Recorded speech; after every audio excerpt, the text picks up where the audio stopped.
What's up, everybody? Welcome back to the Great Northeast BJJ podcast. Seth, welcome to the podcast. This is a little different than what we've been doing lately. MONTAY, our friend MONTAY, is going to be a guest host, and MONTAY sent me a message and said, hey, I think you should do a podcast with this guy. And so I checked it out, and I was like, oh, we definitely have to meet this guy. I don't recommend anybody. Never. Ever. So I went and did some stalking on the internet and YouTube, and I was like super stoked. So you guys, welcome to the podcast. I appreciate having you here. Well, thanks for having us. Thank you. Seth, where'd you grow up? I grew up out on the Illinois side of St. Louis. So always in an area that they call the Metro East around here. Where and that's where you're living right now, right? Yeah, I live in specifically East St. Louis. So I mean, man, there is a lot of interesting stuff that I would like to get into. But first, what made you start? I know you've done striking and MMA and you do jiu-jitsu. What made you, what was the first martial art you got into? I was forced to do Taekwondo whenever I was 12. I grew up, I have Asperger's syndrome. And so I had a severe coordination deficit, and I couldn't clap without looking at my hands until I was 8. My sister still makes fun of me about it till this day. I got picked on a lot. I had a lot of issues with just social learning, understanding other people and how to interact with them. I was getting bullied and picked on, which I think is a very common story for kids getting into martial arts. And my parents made me do Taekwondo, and I ended up sticking with it, in spite of the fact that I got my nose broken, thinking that I knew too much, a few years later. And then after that, I ended up, to another part of the story that we'll get into later. I ended up in East St. Louis, which is like the inner city around here. Very well known for poverty and violence. And I went down there to teach languages and Taekwondo, met a guy who started teaching me jiu-jitsu, and that was kind of the beginning of getting into jiu-jitsu from there. And then expanding. Did you say teaching languages? Uh-huh. So how many languages do you speak? Fluently, 4. I speak Spanish, Portuguese, and obviously English. Wow. I can also speak a little bit of Russian, German, Italian. So, and I think the first one I ever started learning was Serbo-Croatian whenever I was 8, but I haven't spoken it really since then. So that's seriously impressive. Well, I barely have a grasp on one. Right, me too. Who was the first guy you trained jiu-jitsu with? Some guy named Tony Harris. He was actually a white belt getting ready to go into a blue belt from there. I moved to Nicaragua in 2012 and started training out there. Within a week of moving down there, I thought I was going to be a youth pastor. Ended up cornering a guy in a fight a week after moving down there. And then I started training to fight. My first fight would be like a year later. So I started boxing down there. I got to work with the national wrestling selection to learn my wrestling, because I was teaching a couple of guys who were wrestlers jiu-jitsu. At that time I was just like a blue belt, but there wasn't very much jiu-jitsu down there, aside from one Canadian guy. So we did kind of an exchange. Eventually there'd be a guy who would come in from Mexico that was had a specialty in Muay Thai, so we started learning that. That was kind of where it would morph and grow. And then since moving back here to the States, I've been under Jason Smith. He's a local black belt here out of St. Louis.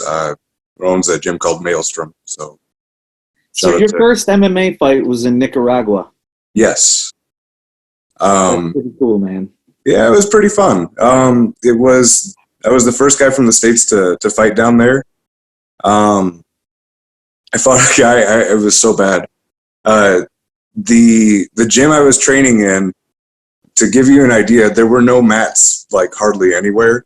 So the promoter had gotten these mats in, but they had carpet on them.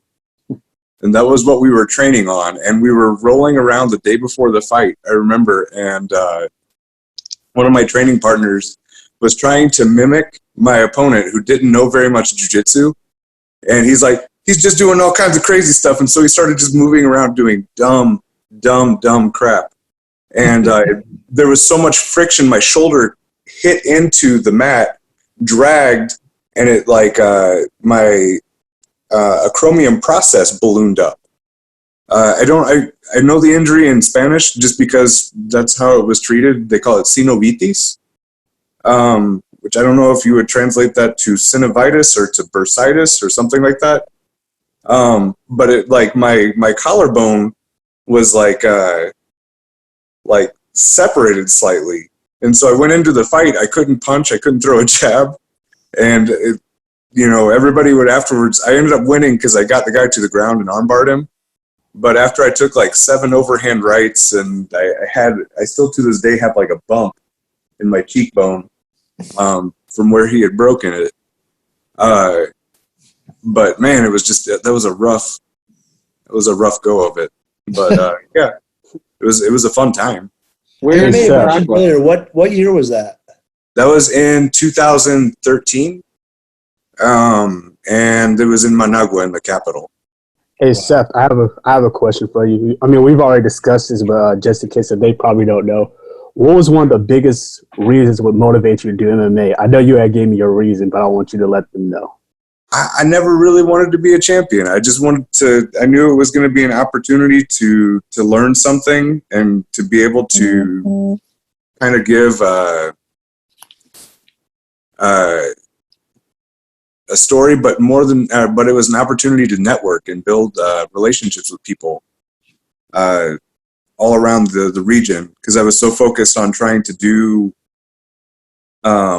community outreach work. That was the purpose of it, and through that I was able to build a network that spans through most of Latin America at this point. Every time I would go to a card to go and fight or to corner somebody, and I mean, some of the places were just, I can't even tell you, the craziest experiences. Some of them were very legit and professional. There was one in Panama that was, but you would always run into people from all around the region, from Colombia and Ecuador and Venezuela and Mexico and Guatemala. So I made a lot of friends that way, and people who, to this day, I've been able to work with to accomplish other things in the region and beyond. I mean, I even had one guy who I had met from Costa Rica who went with us to work in Senegal, in West Africa with the LionHeart Initiative. Oh, so, and then he went off and did his own thing throughout East Africa, actually, and laid a lot of the groundwork for one of the trips we would take, cutting through Tanzania, Kenya, and Uganda, to teach MMA and grappling seminars. So, yeah, that was the purpose. I never had an interest in, trying to make it to the UFC or be a world champion. I just knew it was going to lead to opportunities to meet people to be able to accomplish more.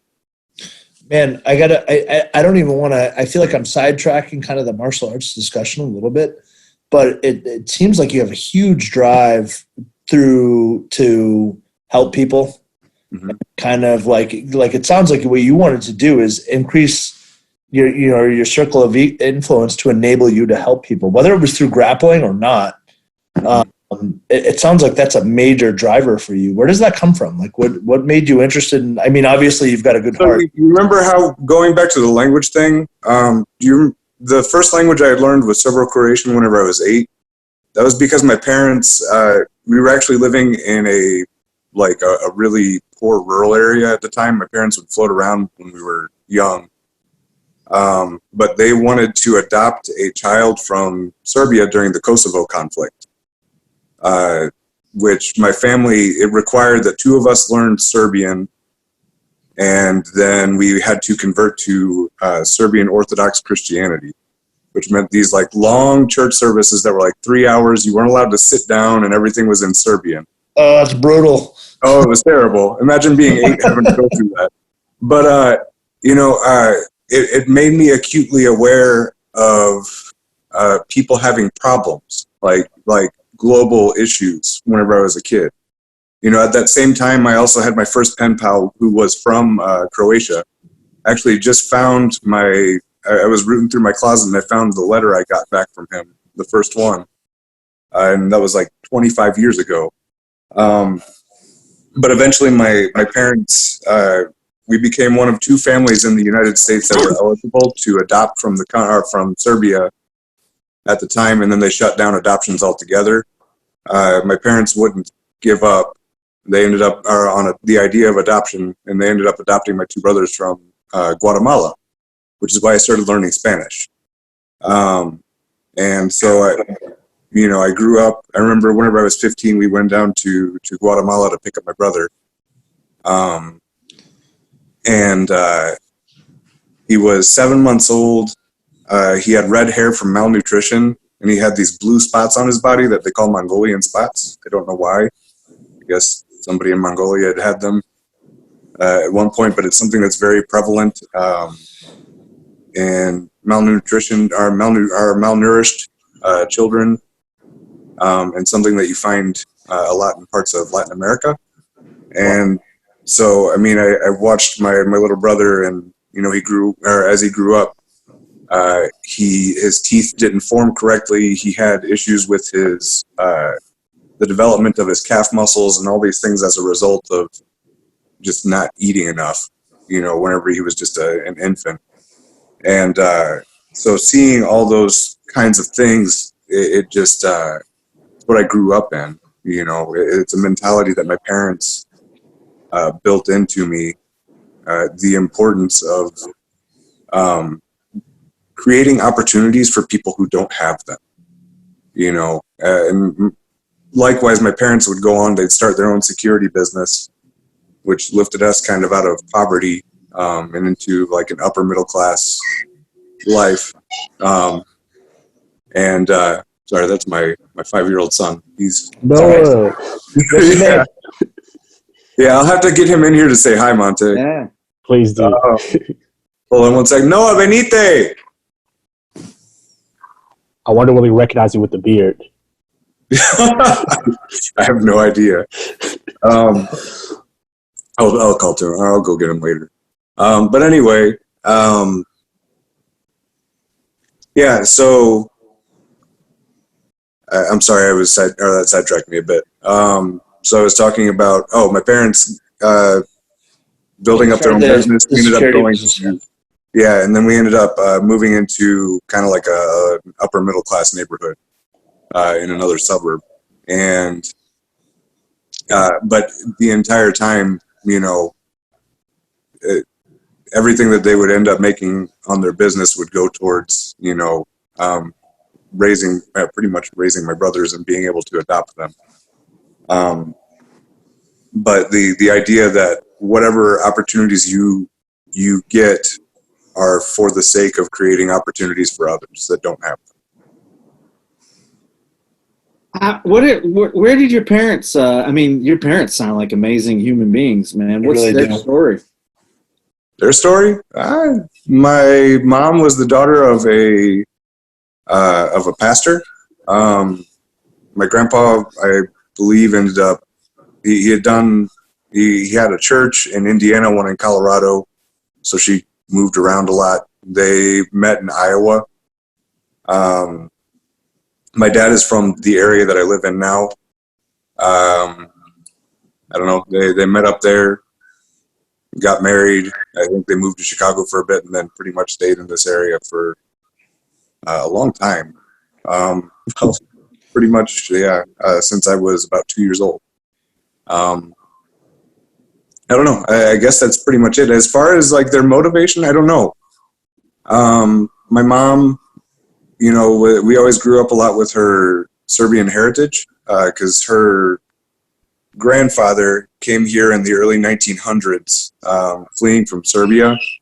He was an illiterate farmer, raised a family of 8 kids in the middle of the Depression, but that heritage was always part of it, which is, you know, part of why I think she responded so much to what was happening in the Balkans, in the breakdown of Yugoslavia in the early to mid 90s. And I think that was really the big influence on that.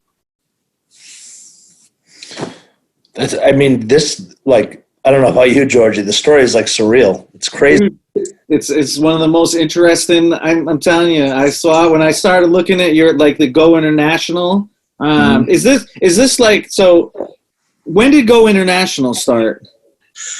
So I've been doing work over the last 11 years. Go International is something that just kind of was born out of the necessity to create an organization that was an umbrella, or that's an umbrella over all the work that not only myself but a number of, you know, other people that I work with, that all of us do together. And I would like to specify, if you Google Go International, you're going to get an organization in Kentucky, and that is not us. You would find us at www.go-int.org.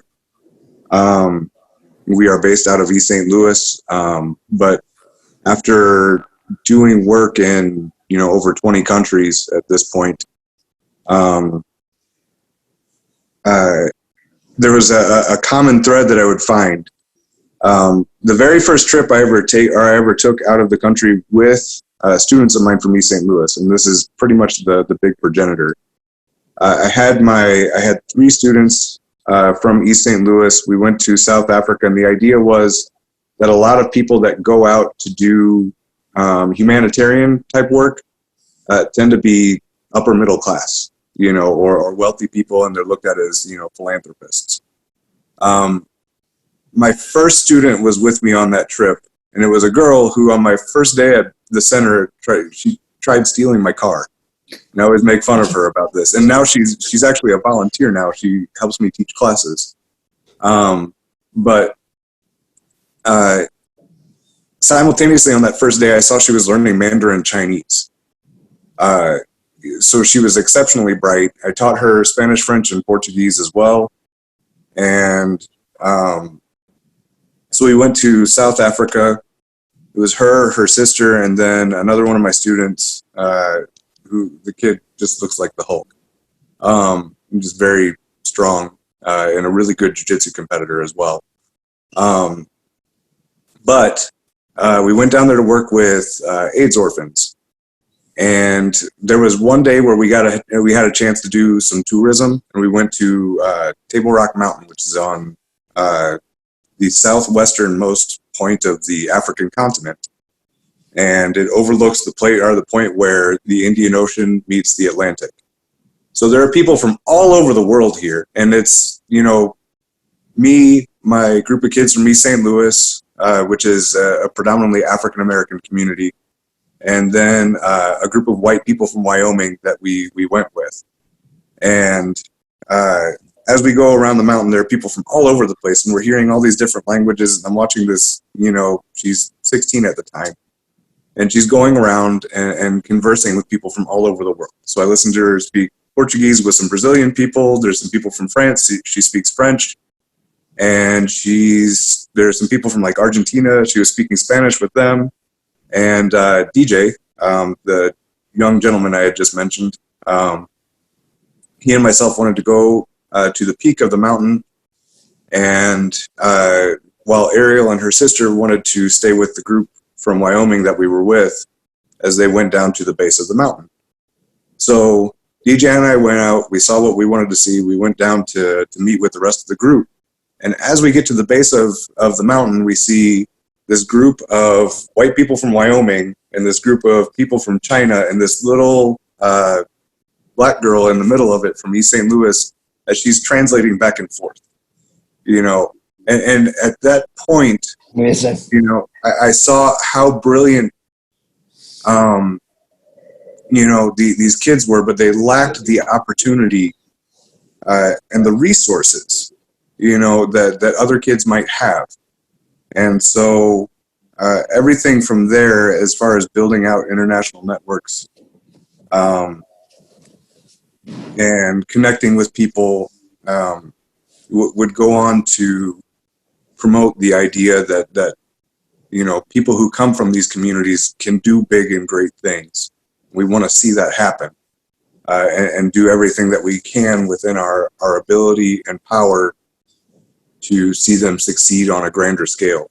You know, that it's not just about, oh, I'm going to pat myself on the back because, you know, I you know, helped a poor person today, but looking at them with the dignity and respect for what they're capable of accomplishing, connecting them to the resources and helping them show that are to see and to fulfill a place of influence to change the world for the better, you know. And especially a lot of times people who come from that background are able to see the solution to the problem in other impoverished communities, and especially within their own, in a way that, you know, you as an outsider cannot. Seth, I have another add on to what you just said, because I know I've come down to East St. Louis and worked with some of your kids and stuff like that. And by the way, great group of people. One of the being from that a similar environment like that myself in here in Los Angeles, one of the biggest things I know is initially is people have a distrust issue with certain people coming in. Originally, like, going inside that situation, how were you able to develop that trust with those group of people to the point where now just like they just feel like so comfortable around you? Somebody gave me advice on my first day down there that was really important, and that was to be genuine.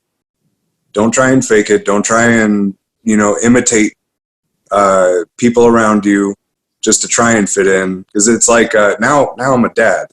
You know what I mean? And you hear that whole stigma of the dad joke, Yeah. you know, where you're trying to be cool. And just be honest and be who you are. Don't try and fake anything with people, because especially, you know, especially in the community that I work in, because I live in East St. Louis now. Yeah. You know, they're very perceptive, you know, when you're being fake, and that immediately gets you shut down, you know. But if you can come in and be honest with who you are, you know, I think that goes a long way to establish trust. So is Go International, like, do you have your own facility where kids come and you teach them languages and martial arts? So the only place where I have an actual facility is in Nicaragua. My students down there, they started out as like teenagers, and now they run the school themselves. They're like 21, 22. That's a whole separate, you know, story in and of itself. But here in East St. Louis, we work with community organizations. So I teach primarily out of the Christian Activity Center, but we've started building partnerships with other after-school programs, and within the school district, where we're trying to launch something that will have a broader impact for kids and youth across the city, starting with a financial literacy program that we have received with the Federal Reserve.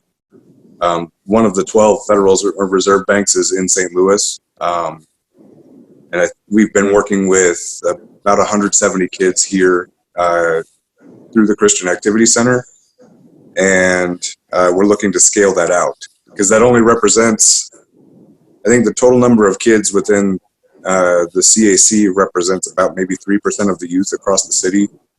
And we have, you know, jujitsu.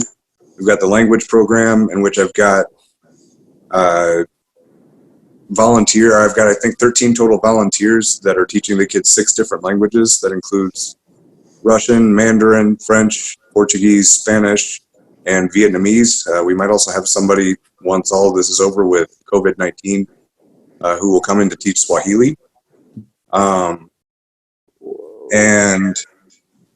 then we also have an entrepreneurs program in which we have probably about 20 kids that run 3 different businesses.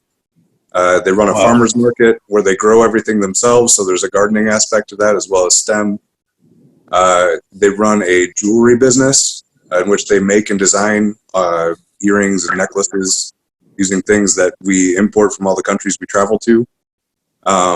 And we also get to do like bits of international commerce as we import, cloths and fabrics and things like that from markets that we visit. We just got an order about a month and a half ago from Uganda.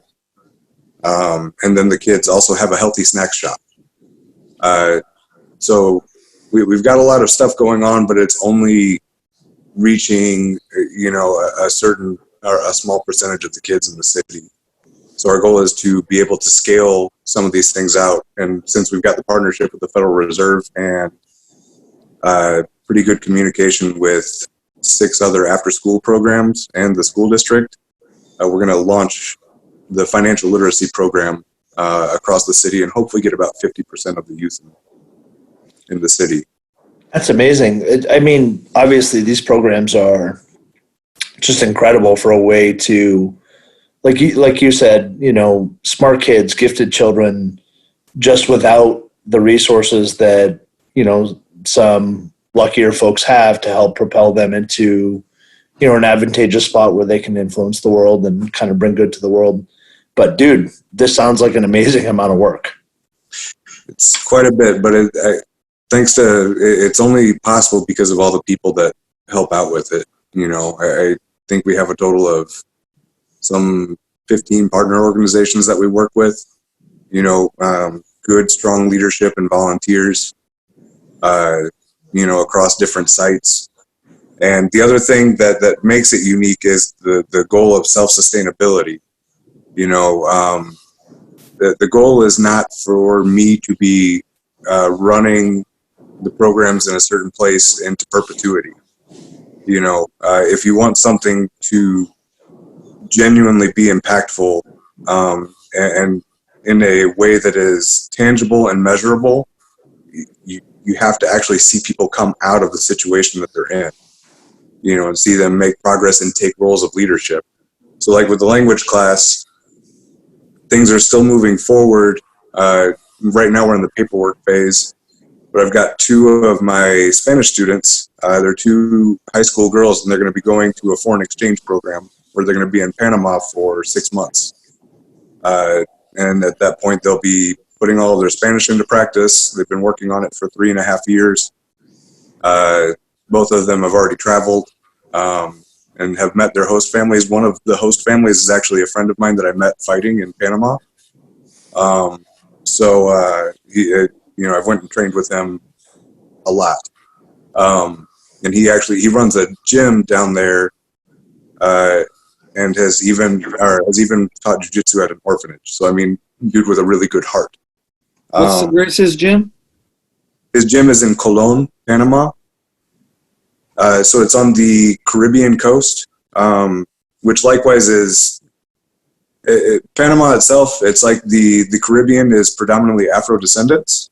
And then when you go to the Pacific coast, that's where you have the Panama City, which looks like Miami, but on steroids. It's a really beautiful city. He's on the Caribbean coast in Colón. What's the name of his gym? He has a branch of Leao BJJ. Leao is from Leonardo Gonzalez, who is a multiple-time BJJ or IBJJF world champion for masters. And he runs the main gym out of Panama City. And cool. So what really sucks is we were actually supposed to organize a tournament together down there, but that obviously got shut down with the whole coronavirus. What was the tournament that you posted about that MONTAY tagged me in? It was like a multinational BJJ tournament. Can you tell me about that? Yeah, it was the Central American Championship. With jiu-jitsu. Was that the one in Nicaragua? Yeah, exactly. So While I was living down there, and as I had mentioned earlier, there wasn't a lot of jiu-jitsu going on. There was one Canadian who was a brown belt. There was another guy who was a blue belt, who was half Nicaraguan, half Canadian, and then myself, and I was just a blue belt at the time. So I saw that there were, some people who were starting to try and train because MMA was starting to get big. And we decided to try and promote the sport by getting the gyms together to do a Nicaraguan national tournament. So we got it together. We promoted it. At the beginning, we only had 4 schools, and we would continue promoting the sport. We would go onto TV channels and radio stations, and we would try and get coverage of everything as we moved forward with it. And by the time of the 3rd Central American Championship, I had done three in a row. There were then 20 schools across the country that had opened up that were teaching jiu-jitsu. So these were businesses, and we went from the first tournament, which is the one I had tagged you in, where it was just people from Costa Rica and Nicaragua, to people. There was a guy who flew in from Canada, who was totally unrelated to even the 2 guys I had mentioned before. We had people from, we had a guy from Mexico, and then we had people from El Salvador, Honduras, Guatemala, and Costa Rica. So, we ended up having people from 7 or 8 different countries, and it had grown to this really big thing. I think over that weekend we were trying to get information as to where everybody was staying in terms of hotels, kind of if they had any tourism plans, because that also gives us an opportunity to get kind of financial data to see how much money was spent locally as well, to see the economic impact of the tournament, which I think over the weekend totaled at around $16,000, $17,000, which doesn't sound like a lot, but considering that the average monthly salary is $125, compared to the cost of living that paid a lot of people's wages, it was, really good to see. Now, another question I have to ask you. It seems like even since I've been knowing you, you've always had this passion for giving back to others. But obviously, you do encounter hurdles. So, what are some of the challenges in your line of work?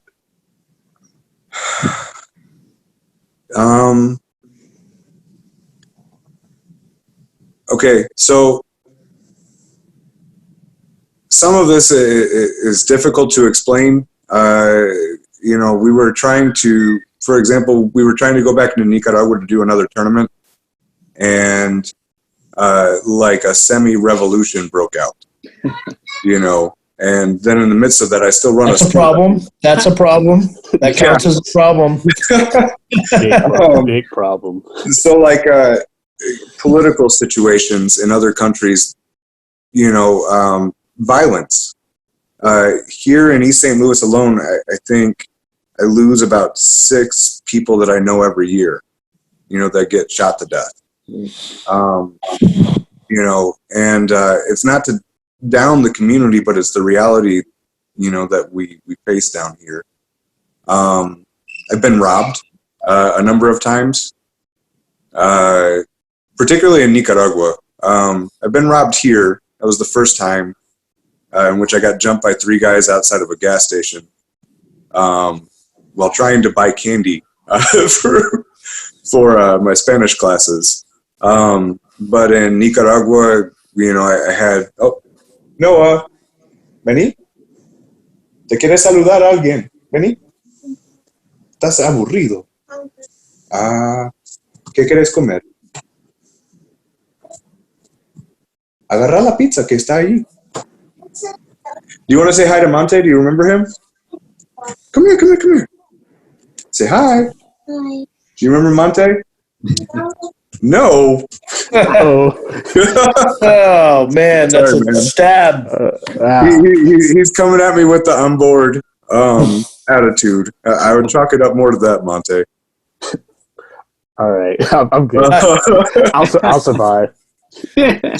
So there's something that really struck me that you mentioned, and then you said you were talking about sustainability and it's that you've created. And I think there's a lot of people that want to do good things. You know what I mean? But sometimes it's not driven from the best organizational or kind of strategic perspective, where they go and they can help while they're there, but when they leave, things tend to drift back to the way they were. And based on what you were saying earlier, you are empowering the people of these cities or towns to become the engines of change for their counterparts.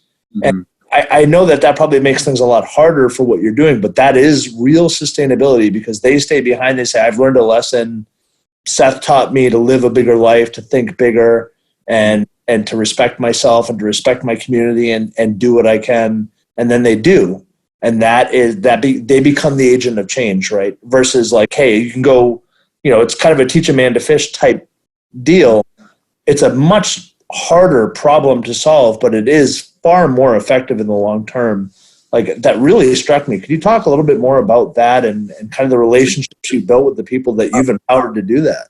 Well, absolutely. First and foremost, I want to say, because Seth taught me, I never want to take credit towards that, because really it's that person that's deciding to take up and actually do something with themselves. My job is just to try and connect them to what they need to succeed. But ultimately, it's them that do it. But to that point, and that's true. Like, one big thing that people like to put money towards, and I'm not saying that it's a bad thing to do, but it's a general problem. There's I wish I knew. The book is in Spanish. It was written by a guy from Spain who did humanitarian work throughout Africa. The book is called Hombre Blanco Busca al Pobre Negro, which is the white man looks for the poor black man, in which he has a very strong line out of there where he says that Africa is a graveyard for abandoned wells. So people will put a ton of money, thousands of dollars into putting a well there, but they don't teach people how to repair the well if it goes bad, where either the pump breaks or there's a bacterial infection in the water, so it goes bad, and they don't teach people to repair it. So all the money that you just put together was for nothing. The real solution in poverty, again, is in the people themselves. You can invest in places, you can invest in programs, you can invest in supplies and things like that, but ultimately, if you don't develop human capital that is marketable skills within people where they can make money for themselves, it means nothing. And simultaneously, if you don't work with people on financial management, additionally, they could go off and get a very well-paying job. Boxers are a really good example. The most common story, I think, in boxing is they came up from the mean streets of wherever, and I think back to Nicaragua, Ricardo Mayorga, who I don't know if you guys are familiar with him as a boxer. He was a world champion who got famous for beating Vernon Forrest, and then lost his title to Oscar de la Hoya. So he's a really well-known Nicaraguan boxer. The guy would make millions and millions of dollars, and then he blew all the money, and found himself fighting well into his 40s, overweight. I remember the next. So my first fight was the last card before they did a card with Mayorga. And it was the biggest thing. So they had like 20,000 people that showed up for his MMA fight. And you can find this online. He won by an illegal knee. And I remember because they had Kevin Randleman there.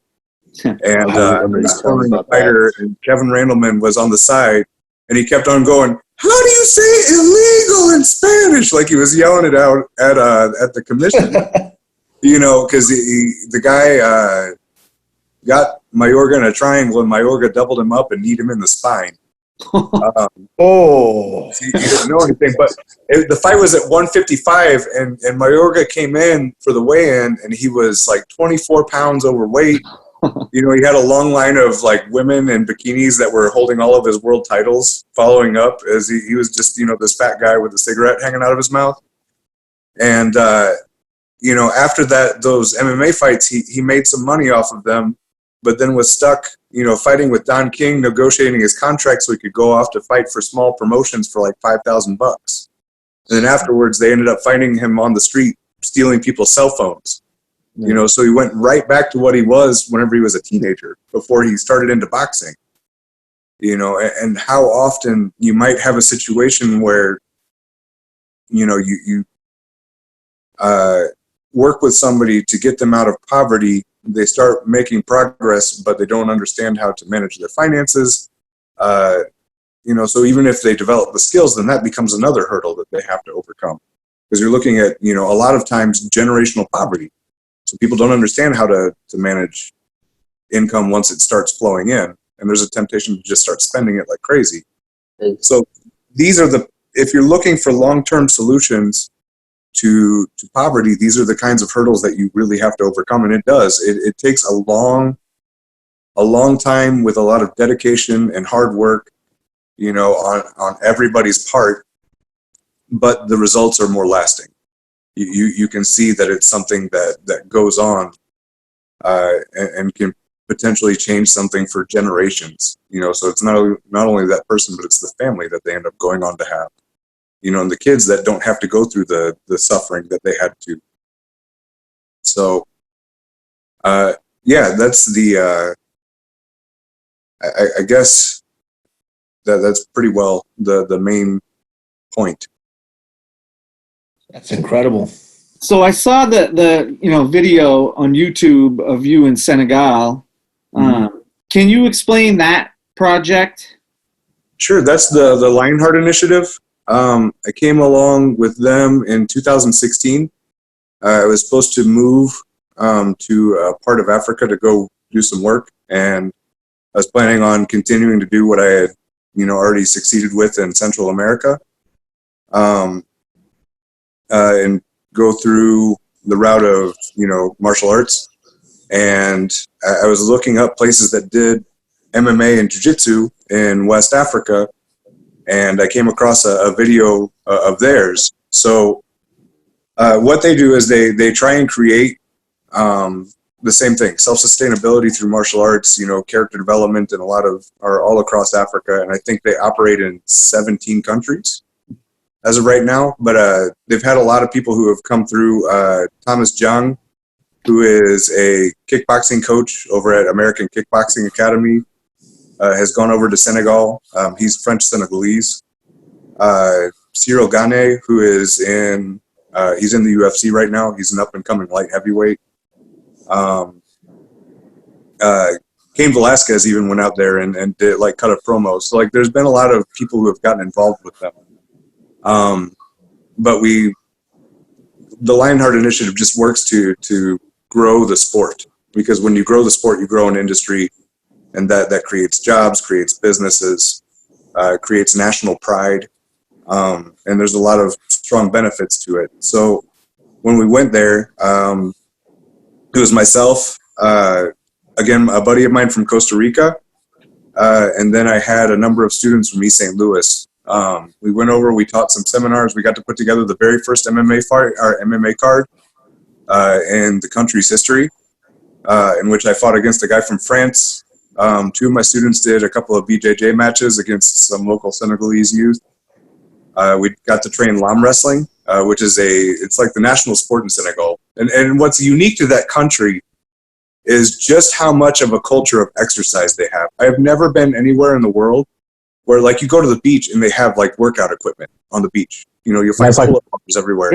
That's like their main training grounds on that beach, right? Yeah. Well, they run everywhere. Like you see people who are like, you know, they're just running, jogging around the streets. You know, everywhere you go, there's somebody working out. And so it's also the only country I've been to outside of the States where like the biggest thing nationally is not soccer. You know, they have these giant stadiums for a combat sport. And lam wrestling is like a combination of bare knuckle boxing and wrestling.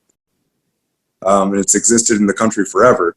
So wrestling is bigger than soccer in Senegal. Yes, Huh. it is. It is absolutely fascinating. So we got to train that. They put on some lam fights, and we went to fight in this stadium called Adrian Senghor Stadium in Grand Jof, which is it's in a poorer neighborhood within Dakar. And most of the people that showed up for the fight were a bunch of kids that went to watch us all train lam wrestling with the local Senegalese guys who just kept tossing us on our heads. Man, those guys were tough. Yeah, it was a fun time. The fight was really good. They had like Senegalese drummers, so like traditional African drums going off as we were fighting. So you're fighting, you can hear the crowd screaming, and you hear kind of like it reminded me of like blood sport, but but MMA.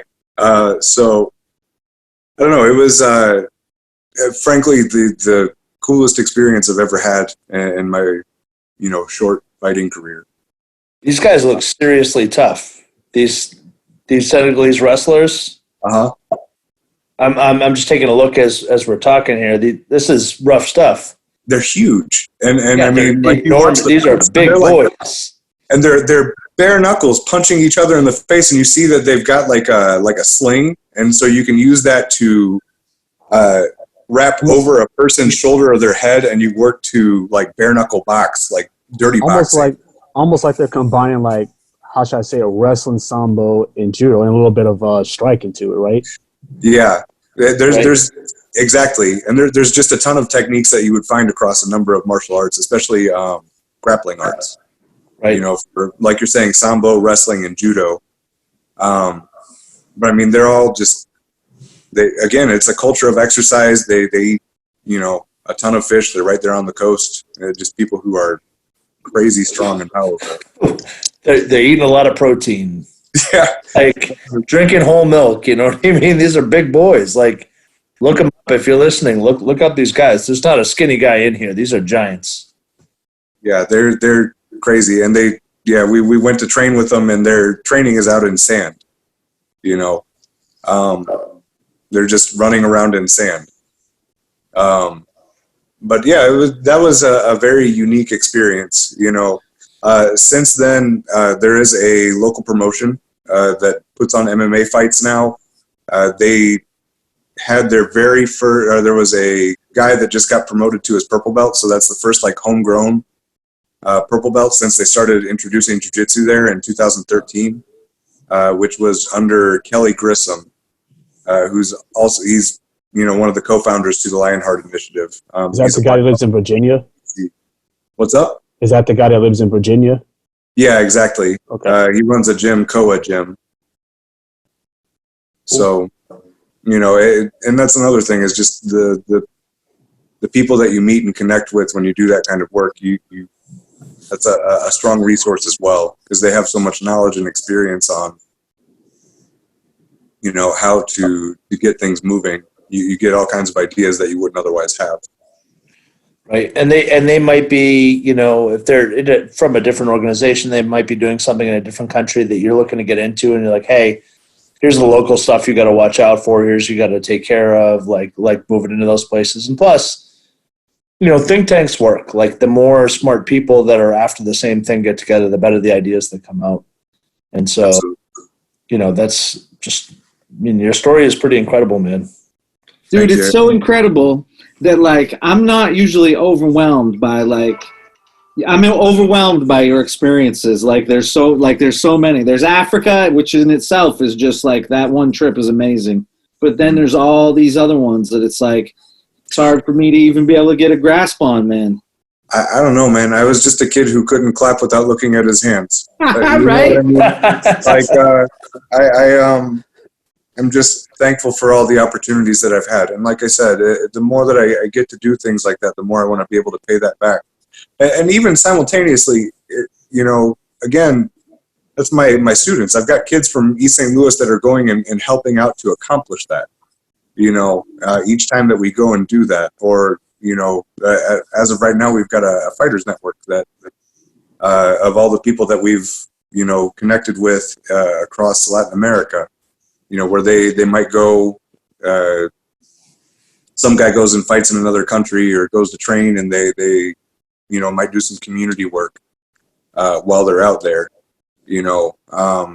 It promotes this idea that you can make a difference too, and they do. They go out and do things way better than you could. My student in Nicaragua, like I said, he was 13 whenever I started working with him. He runs a school that has 3-4 times the amount of people that I was ever able to work with. And he's gone on. He's won 2 regional titles for MMA. I think he's won the Central American Championship out of a promotion in Guatemala, and he finished the champion at his weight class out of the Ultimate Combat Challenge, which is one of the under promotions in the region to the UFC. Beat him in the first round.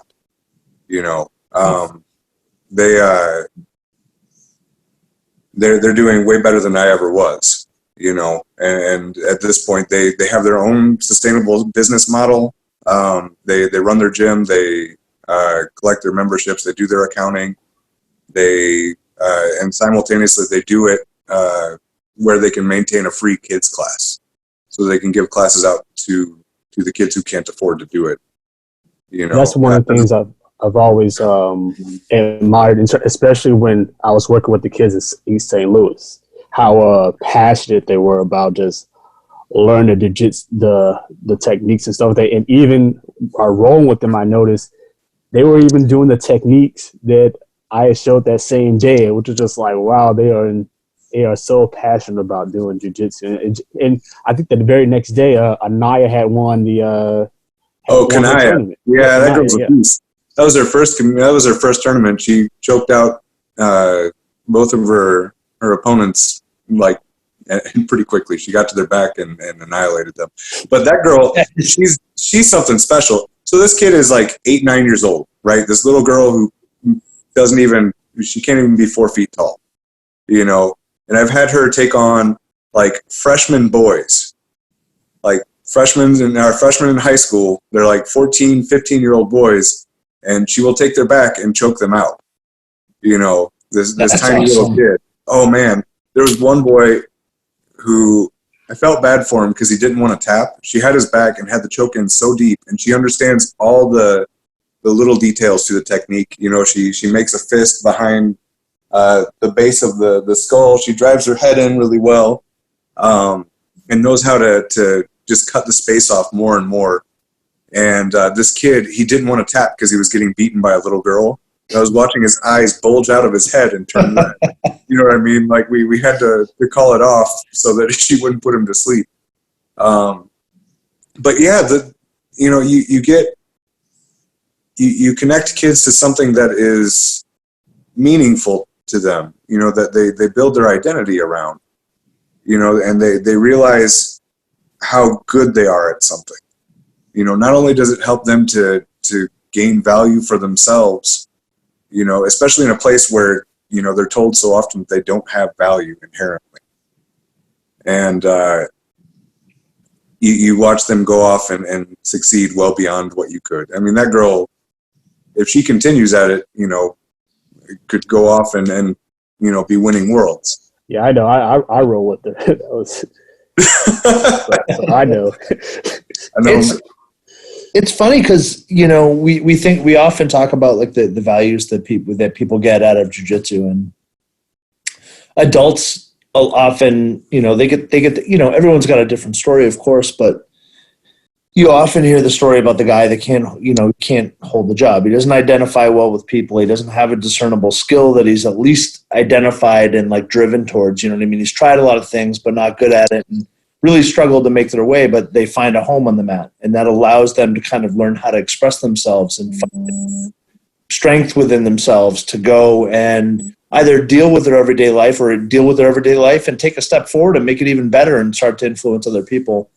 But I think that folks that are helping people to do that earlier on in their lives that's a real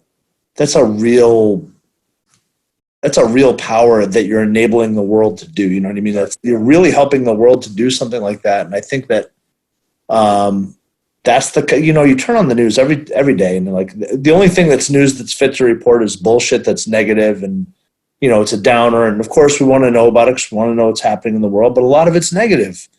And the things that aren't reported on are the people like yourself that are doing so many great things that are changing a large number of people's attitudes towards how they approach their life in their community. Well, that's the power of jiu-jitsu that I find to be really unique. Anybody that has an opportunity to teach, if you're running an academy, every person that walks through that door, you have that opportunity. And there's something that's powerfully introspective about jiu-jitsu. Just the way that it causes you to reflect on yourself. You can really see a person's soul on the mat. Every time that you talk to somebody, it's humbling immediately. You go in there and you lose, you get smoked for the first year that you're in there until you finally are able to beat up the other new people that come in. But it builds your confidence because you have to really persevere in a way that I don't think you have to in a lot of other martial arts, but at the end of every class, we circle up, and we ask 3 questions, what'd you learn in terms of technique? What'd you learn about yourself? And what'd you learn about somebody else? And I've tried doing this with, boxing and kickboxing classes as well. And usually it's like, man, he punched me in the face real hard. That's what I learned is they hit hard, It's not to knock that because I love kickboxing. I love boxing. But jiu-jitsu, there's such a strong camaraderie that you find. And most of the time, people, they'll say something on the technique, and then what they learn about themselves is not, you'll have a lot of, I've improved on this technique or I've built up this strategy, but a lot of times they'll talk about, I learned that I get really anxious whenever I have somebody's back. And I'm so close to, to finishing the choke or to catching it, I get really nervous at that point. And you can start looking at these little lessons that apply to their lives. So what is it that how do you take that and use it to improve yourself? What an amazing concept. I love that. What did you learn about somebody else? Mm-hmm. And it's like, you think about those things and this really pertains to everything that we've been talking about. You think about you can be rolling with a blue belt, you know what I mean, who's been on the mat for, a year and a half or something like that. And, you're not experiencing a problem passing, but you find these moments when people, whether it's technical or not, they're like, I'm going to continue to fight here. I'm just not going to let you have your way. I'm going to fight this. And you're like, man, this is usually when people I break their spirit and I get the pass and they just let it go. But they're going to keep fighting. And sometimes the buzzer goes off and I didn't complete the pass. And you get to tell that person, be like, hey, that was awesome. You know what I mean? Part of jiu-jitsu is not all about having the perfect technique. This is a really tough art that we practice. And you got to have you have to have thick blood in order to do this thing. And when you see that and be able to tell someone that, and you see how they react, it's a really powerful moment for them. It's really powerful. And it teaches, the way you're doing it, is teaching other people to kind of look out for that. What do you notice about people when you train with them? What do you forget about learning their name. You're going way beyond that. You're going what do you know? What do you really know about that person after today? That's amazing. I'm awestruck. Thank you. I've had good teachers, people who have helped me to learn how to do that.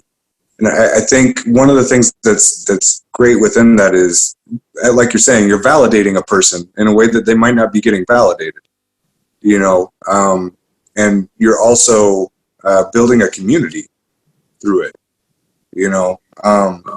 and teaching people to value each other's strengths and weaknesses, and also to be able to take a criticism, if there's something, or it helps you to be more constructive with the things you need to improve on, but yeah, it is. It's a very powerful tool. And to me, it's fascinating because it only takes, 5 minutes after class.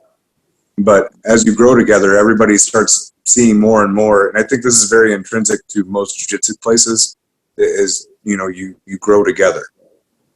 Everything is a process where, I'm only as strong as the weakest guy in the gym. So instead of going out and beating up the guy who doesn't know anything, and just squashing them, trying to teach them so that you now have more formidable training partners. Right. Which in turns makes you better. Exactly. Building that foundation. Right. And that's, go ahead, George. I mean, I don't want to change the subject big time, but can we talk about Asperger's? Do you mind talking about that? Yeah, that's not a problem.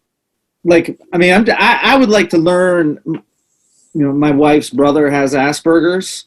Mm-hmm. I'm curious as to exactly what it is, what you're, how were you diagnosed with it, how it's affected you. So I didn't get diagnosed until I was 19.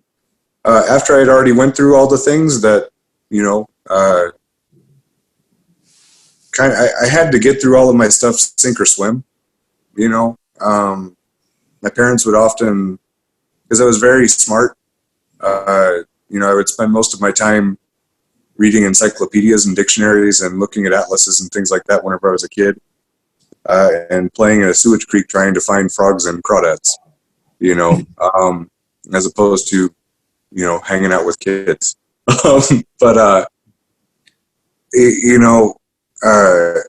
They really pushed me, and I really had to learn a lot of things kind of on the fly. But my brother, the first, because again, like I mentioned, I have two brothers that are adopted. The older of the two, they thought was on the spectrum for autism. And so they took him to a psychiatrist, and they examined him. And then kind of as they started going through, autism and Asperger's, they started realizing that I elicited the majority of the symptoms,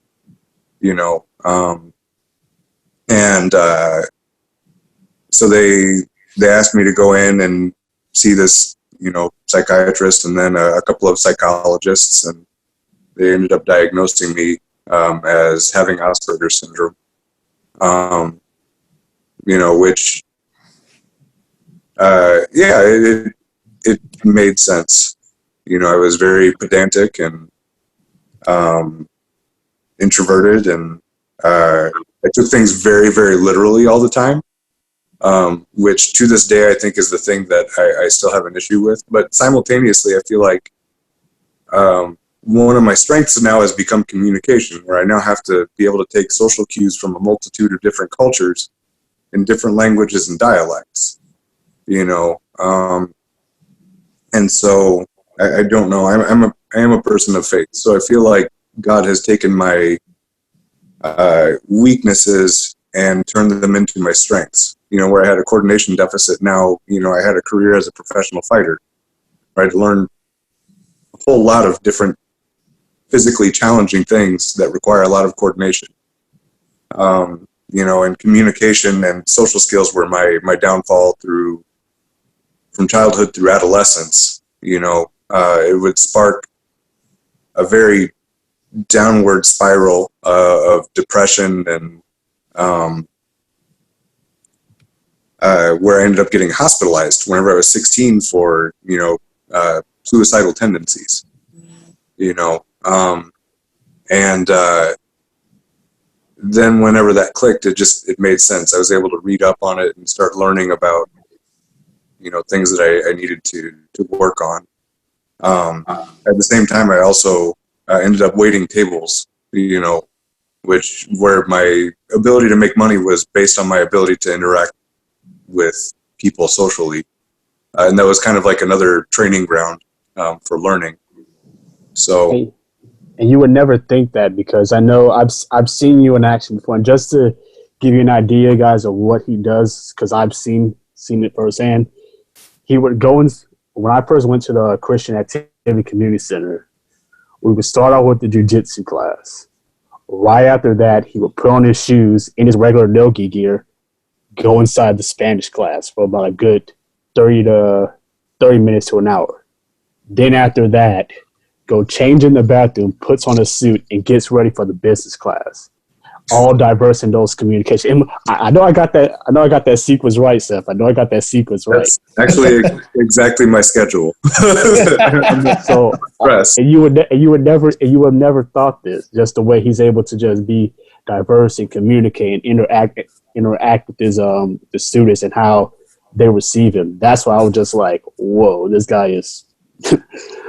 It's amazing, and it's immersing yourself in 3 different kind of social atmospheres in a short amount of time. I mean, I don't like, you know what I mean? I don't claim to be a professional, but I think you're like, the ability to do that would be difficult for anybody. Like, I would struggle to do that. Anybody would struggle to do that. And the fact that you can do it and effectively is pretty amazing, like, regardless, you know what I mean? Like, I think that would be a very difficult task. Thank you. For me, I like to learn about anything and everything. So, getting to go in and just talk to people about, stuff, things that really interest me, and things that are also useful life skills, Right. That's, I guess that's just what I do. But it's I think about it, what effective communication means to me. You know what I mean? And I think and I'm breaking all my own rules as I speak, but if you're a mohawk, Jay. What's that? You have a mohawk, Jay. It's hard. I know.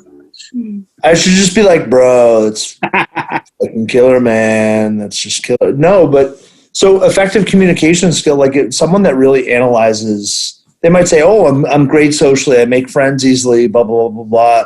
And oftentimes their perception of what they're doing is actually not reality. They find that, they get in front of people and they talk about themselves a whole bunch and they're not really making friends. There's just, there's people listening, you know what I mean? And I think, like yourself, who said, I had to take the opportunity to learn about how to and test how to effectively communicate. I just in this interaction, like I've never met you before tonight, and I can like tell that you're like just a really great communicator. You listen and you give back, and we're kind of it's like we're kind of playing tennis. You know what I mean? It's like we're listening, and it's just, I find that, and I'm not like, this is something I've noticed in so many people, is that the communication style of most people reflects the concept of I. I mean, it's like, everything is related back to what, it's about me. It's about me. It's about me. And you have deflected that concept from the very second we got onto this podcast. You're like, hey, it's not about Seth. It's not about Seth. It's about this. No, because I mean, ultimately, incredible. Thank you. Again, not to fall into suit, but I don't know how much credit I deserve. I just, I know the work that it's taken to get there. And I know that if things are about me, then what I do will die with me. You know what I mean? Yeah, sure. And simultaneously, so whenever I was 13 years old, I went to a retirement home.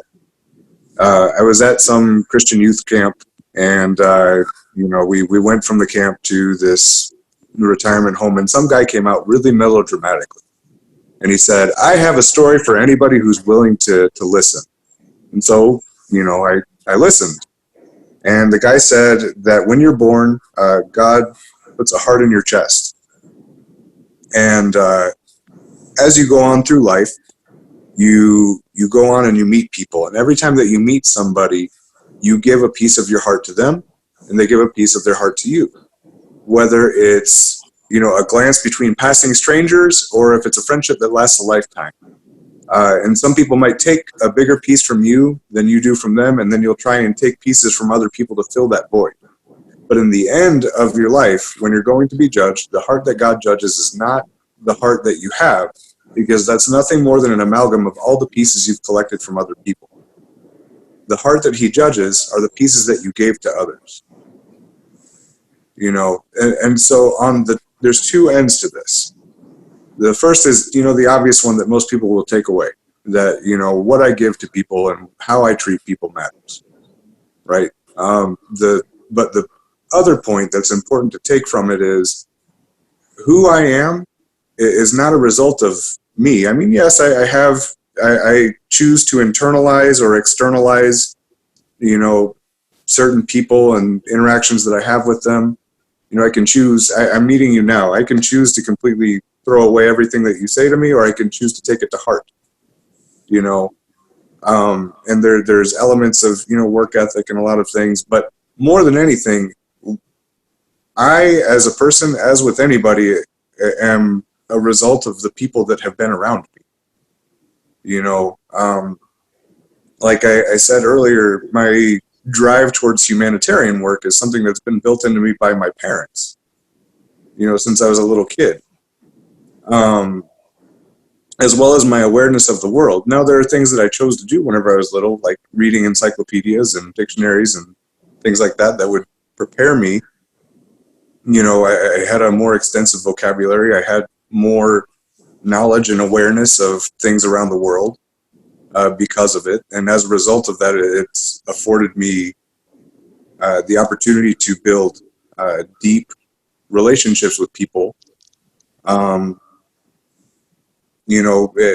I've met all over the place. But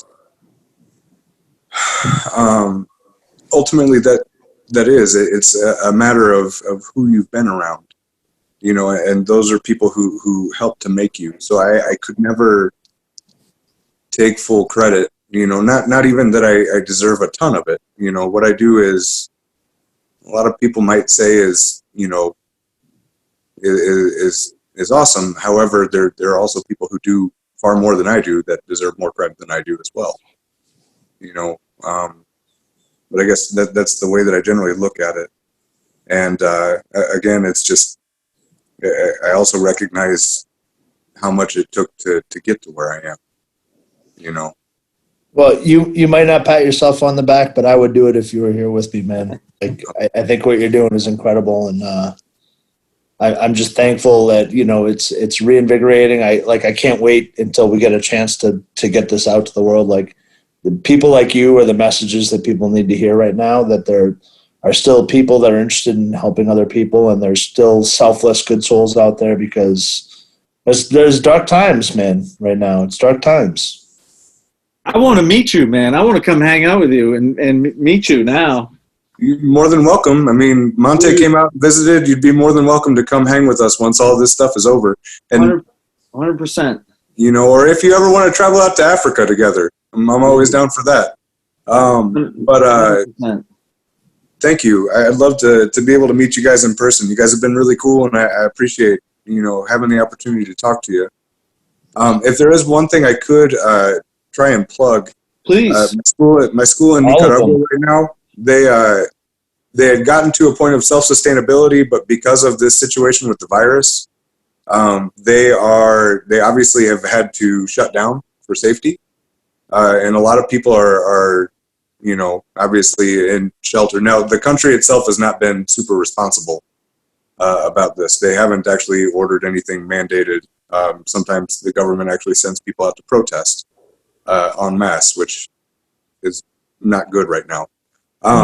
But a lot of their clientele is gone, and so I'm trying to get just $500 by the end of the month to be able to pay the rent to keep the school open. They needed money for this last month of March, and then they need it for this month in April. They had enough money. You can go to www.go-int.org. You can make a donation there. Just put the amount in, and then it'll give you a prompt for either PayPal or a credit card. We are a 501c3, so any donations that are made are tax deductible. So that's pretty much what we're trying to get just for right now. Otherwise, all of our efforts are focused on responding to people in need in the middle of the crisis, trying to find food for families. We just got a homeless family this last week into housing.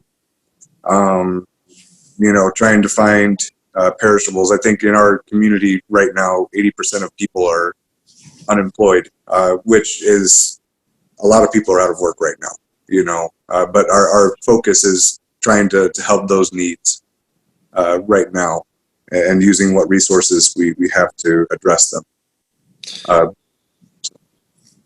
Thank you. Absolutely, like $500, guys. If you're listening to this thing, go to www.go-intl.com. Not INTL, INT.org. INT.org. Go-int.org. $500 keeps this school open. Right. Thank you. Like I know that George, we'll figure it out and do something on behalf. Oh yeah, definitely. Are you okay with that? Yeah. Oh yeah, of course, man. Definitely. Man, I'm super interested. Like, I'm always interested in people's like goals. Mm-hmm. What are your goals going forward? Like, you must have some long-term, plans you're trying to do. Scaling this out. We want to build this up and replicate it where we can. We already have a proven model in Central America. We're trying to build one up, here in East St. Louis.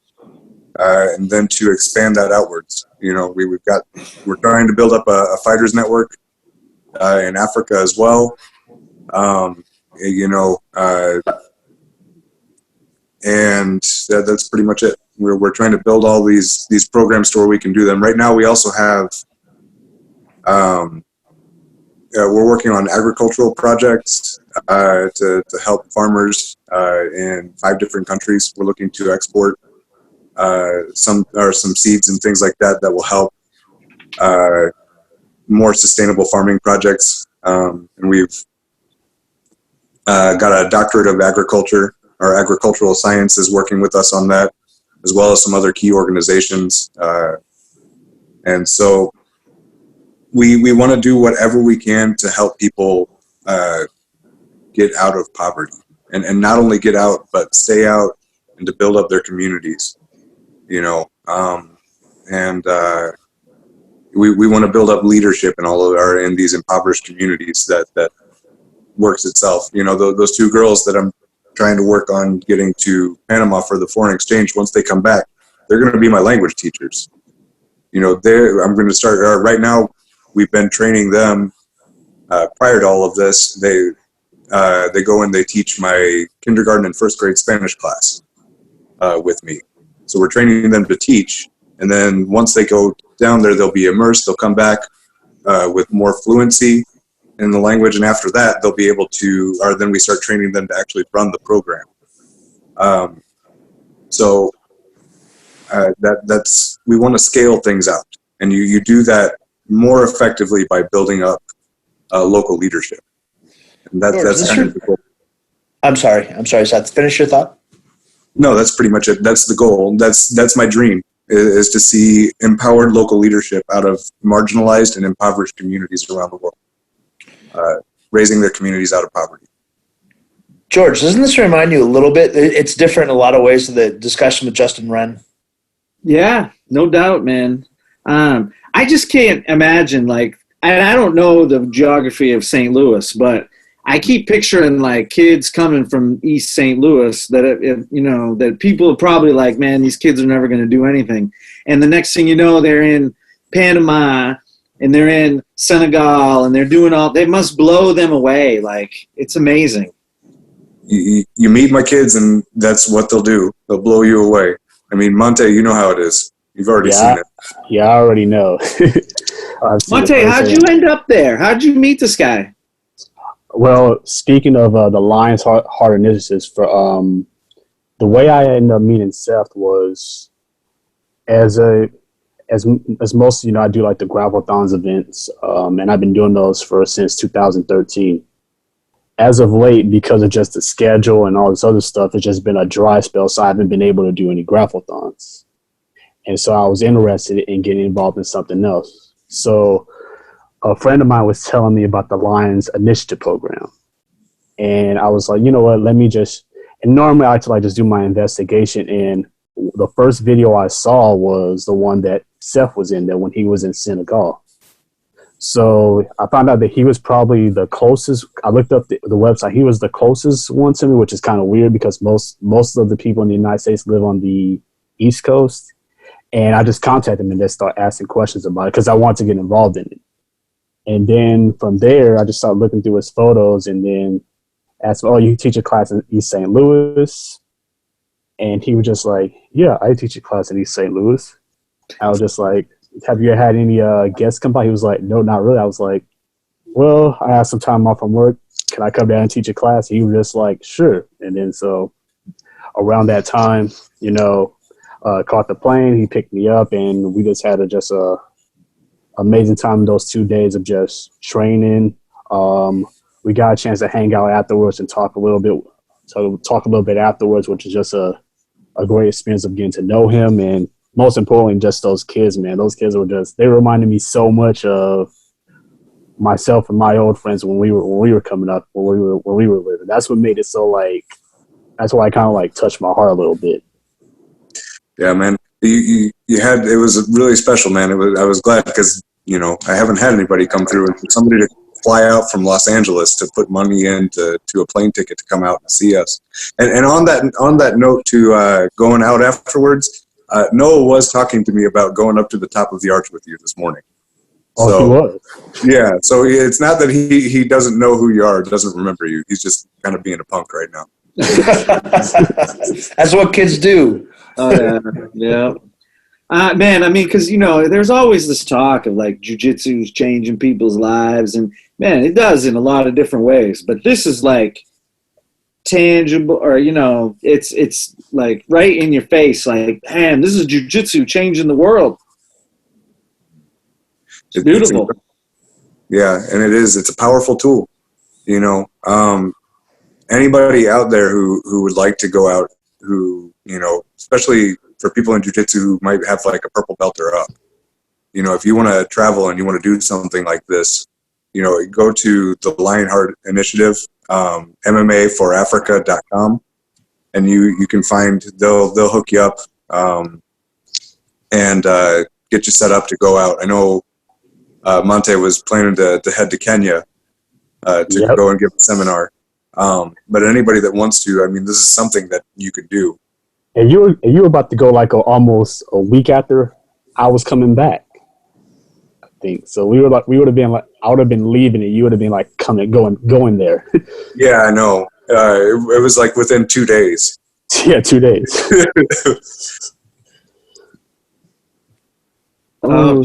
Jay Mansfield sharing that. Yeah. Right on. There. Perfect. So I take it those plans got messed up from the COVID. Yep. Gotcha. Man, we're all going out together. Jay knows this is the worst for me. I start hearing these things, I'm ready to go. I'm ready, dude. Like I've said a couple different times. Unfortunately, this whole thing we got going on has spoiled some of the jiu-jitsu trips that I planned, but there's a silver lining to everything that happens. The result is, I was looking at my vacation time through work. I have 5 weeks of vacation time, and I want to replace kind of those trips that I was going to take, some of which was personal. I had a competition trip, but the Puerto Escondido thing, and I was going to visit some friends and train with them. And I think I'm going to take a longer jiu-jitsu trip and take a few weeks off and travel and kind of have meaningful interactions like we're talking about doing right now. So I'm totally down, Georgie. Let's do it. All right. Let's do it. Yeah. Man, right. So what you were just saying, so, we've been doing this podcast for 6 years. And it's really just a fun thing we do. And most of the time we're training, so there's not that much time for podcasting. And we we used to go, our whole thing was you would go to the place and train with the people, and then we would record after. We would never do these remote podcasts. But because the positive thing out of this coronavirus has been we've started doing these. And we've done like, I don't know how many podcasts we've done in the last 2 weeks. It's a lot, George. It's a lot. It's a lot. It's insane. And, but like what? Yeah. We've done 8 in like a week and a half. Oh my gosh. 9. Yeah. Oh, I've been on fire. But man, like it, and this came out of it, and I'm like, this is I am so excited, like to meet you, talk to you right now. But also, we're gonna, the way my life has gone and our lives have gone, there will come a time that we are gonna train together, all of us, and we're gonna do something cool. Like I am, the thing maybe that I know a lot of people, which is nice in the jiu-jitsu community, that like to do cool stuff and help people. And man, so the things you're talking about are like just beautiful things. So number one, I just want to thank you for doing all the stuff you're doing and sharing the information with us, man, because I think it's awesome. Well, thank you. Thank you for talking to me, and for giving me an opportunity to get the message out. And if I could make one more, plea to it, if you could go to go-int.org, again, that's www.go-int.org. And it would be a lot of help. What we do, we try and make every dollar you donate to the impact of 10,000, but it'd be really helpful, especially just the $500 to get the school open, and keep the bills paid there. So thank you guys so much again for having me. And MONTAY, it's great to see you again, brother. Great to see you, man. All you guys in person. Dude. I'm looking forward to the day where we can meet in person and kind of train. And I want to see your facilities, check out what you got going on, the programs you got going on. Riddler, we can obviously we can peg the go-int.org in the intro, and also on the post once we get it out there. And then we'll at least get you part of the way there to help that school, man, for sure. For sure. I love that Seth's first impression of you was with a mohawk. I'm not gonna lie, when you said you were gonna dye it green, it made me think of a pineapple. I'm gonna end up looking like a pineapple. MONTAY, thanks for putting us together, man, and thanks for coming on with us again. I told you, I just wanted to sit back and watch this guy get his shine, because he definitely deserves it. Thank you, man. I appreciate that. It's what he does well is put good people together, man. Thank you so much. I appreciate it. Thanks, everybody. Thanks, everyone. Have a great night. You too. Stay safe, guys. You as well. Thank you. Bye.